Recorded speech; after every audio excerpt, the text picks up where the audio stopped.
too. Mike, I'm going to turn it to you. Can you share about some of the blessings, the ways you've seen God in challenges as well? Yeah, I think like many who've shared tonight, being able to share about how God used other people, donors and supporters to bless me and Orchard. I have plenty of stories to that, but I think I want to focus on, there's a verse that says where sin abounds, grace abounds even more.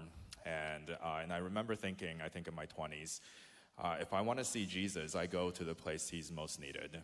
Jesus is in the place where peace is most needed. Jesus is in the place where it's most broken. So if I want to encounter Jesus here in this life, I go to the place where he's needed most.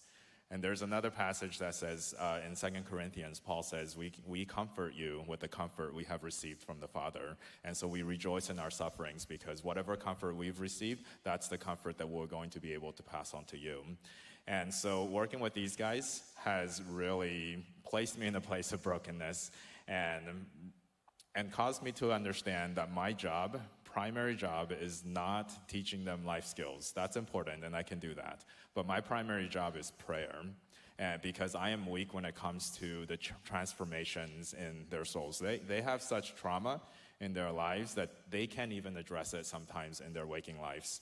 But you know who can? It's Jesus Christ, because just as Jesus calmed the storms, because he created nature, Jesus created their spirits. Jesus created their souls.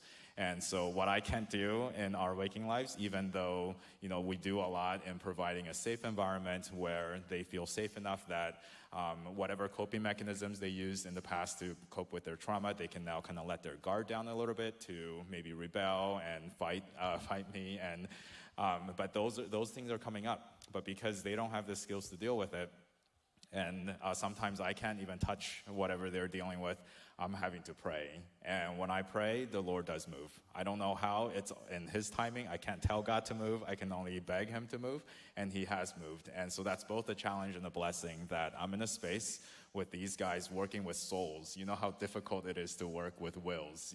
If you've ever worked with an addict, you can only plead that they choose life and not death.